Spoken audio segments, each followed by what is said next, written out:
এই মুহূর্তে জাতীয় সংসদ অধিবেশনের খবর জানাতে সংসদ ভবন থেকে আমাদের সাথে যোগ দেবেন সহকর্মী সিফাত শাহরিয়ার। সিফাত, আজকে যে অধিবেশন হচ্ছে সেটির আলোচ্য সূচিতে কি কি বিষয় রয়েছে বিস্তারিত জানাবেন।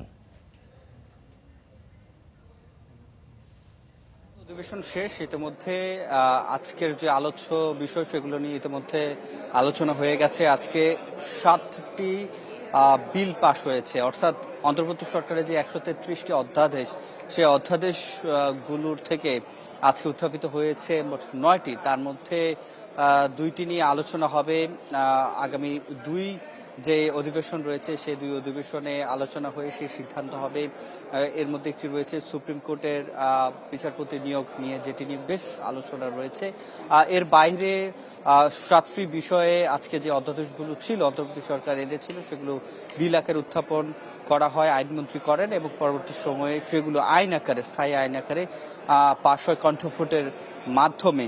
এবং আমরা সেটি দেখেছি জাতীয় সংসদ নির্বাচনের যে সীমানা নির্ধারণ এবং ভোটার তালিকার সংশোধনের যে বিলগুলো রয়েছে সেগুলো আইন আকারে আসলে আজকে সংসদে পাশ হয়েছে।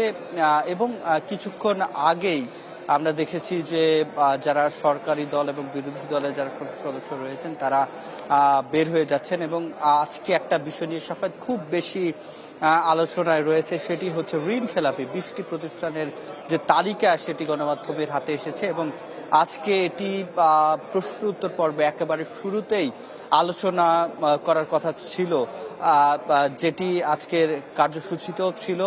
তবে সে প্রশ্ন উত্তর যে পর্ব রয়েছে সেই প্রশ্ন উত্তর পর্ব আজকে হয়নি দেখে পরবর্তী সময় আমরা যেটি দেখেছি 71 বিধি জনগুরুত্বপূর্ণ যে নোটিশগুলো রয়েছে সংসদ সদস্যরা যেগুলো দিয়েছেন সে দৃষ্টি আকর্ষণের উপরে সেই আলোচনা শুরু হয়ে গেছে।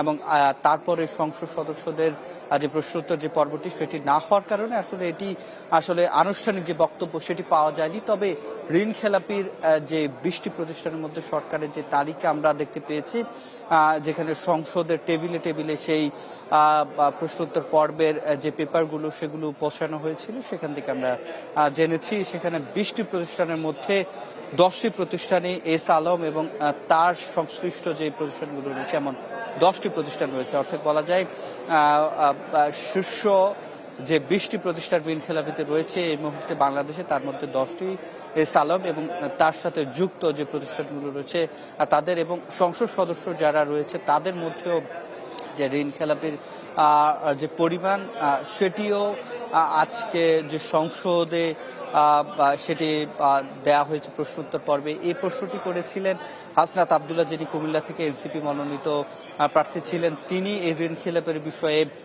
প্রশ্ন করার পরে এই তথ্যগুলো উঠে আসে। আমরা অর্থমন্ত্রী কিছুক্ষণ আগে বেরিয়ে গেছেন। সিফাত, আপনি প্রতিষ্ঠানগুলোর যেগুলো ঋণ খেলাপি রয়েছে তাদের প্রতিক্রিয়ার কথা শুনছিলাম। এর পাশাপাশি আমরা দেখলাম যে সংসদ সদস্য যারা ছিলেন তাদেরও বিশাল আকারে তারা ঋণ খেলাপি ছিল এবং পরিমাণটা অনেক বেশি। তো সংসদে এ বিষয়ে কি নতুন নির্বাচনে যারা সংসদ সদস্য হয়েছেন নবনির্বাচিত সংসদে তাদের কোনো প্রতিক্রিয়া দেখা গেছে কি? এই যে প্রশ্ন যেগুলো উঠছে এবং যে তথ্যের উপর ভিত্তি করে উঠছে, এটি আজকে হাসনাত আবদুল্লাহর প্রশ্ন উত্থাপন করার কথা ছিল। কিন্তু সাফায়েত, আমি শুরুতেই এটি বলছিলাম যে প্রশ্ন উত্তর পর্ব যেটি, এই পুরো পর্বটি আজকে আমরা সংসদে দেখিনি। এই প্রশ্নটি উত্থাপিত হলে সেক্ষেত্রে অর্থমন্ত্রী কিংবা সংসদের যারা সরকারি দলের সংশ্লিষ্ট যারা মন্ত্রী রয়েছেন কিংবা দায়িত্বরত যারা কর্মকর্তা রয়েছেন তারা কি বলেন সেটি জানা যেত। এই জন্য প্রতিক্রিয়া জানা যায়নি কিংবা সম্পূরক প্রশ্ন করা গেলে সেক্ষেত্রে হয়তো জানার সুযোগ ছিল। এবং এখন যেহেতু সংসদ সদস্যরা অধিবেশন শেষ করে ধীরে ধীরে বের হচ্ছেন, সেক্ষেত্রে এই অধিবেশনের পরে এখন আমরা তাদেরকে তাদের প্রতিক্রিয়া নেওয়ার জন্য এখানে অপেক্ষা করছি সংসদ সচিবালয়ের যে গেটটি রয়েছে তার সামনেই। এখানে অর্থমন্ত্রী ইতিমধ্যে বের হয়ে গেছেন আমির হোসেন মাহমুদ চৌধুরী, তিনি এই বিষয়ে কোনো কথাই বলেননি।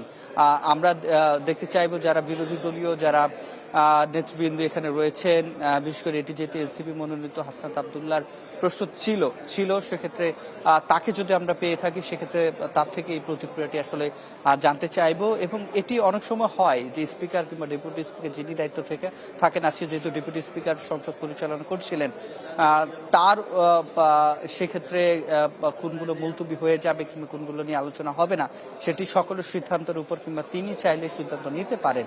তো আজকে প্রশ্ন উত্তর পর্বটি যেহেতু ওঠেনি সেক্ষেত্রে এই বিষয়ের প্রতিক্রিয়া আসলে সে অর্থে জানা যায়নি। এবং অর্থমন্ত্রী যদি একটি দুপুরবেলা একটি বক্তব্য দিয়েছেন, কিন্তু সেখানে এই বিষয় নিয়ে কোনো কথা বলেননি।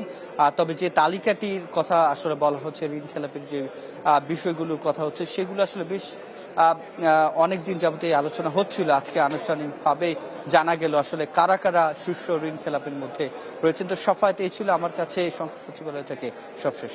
সিফাত, আপনাকে ধন্যবাদ।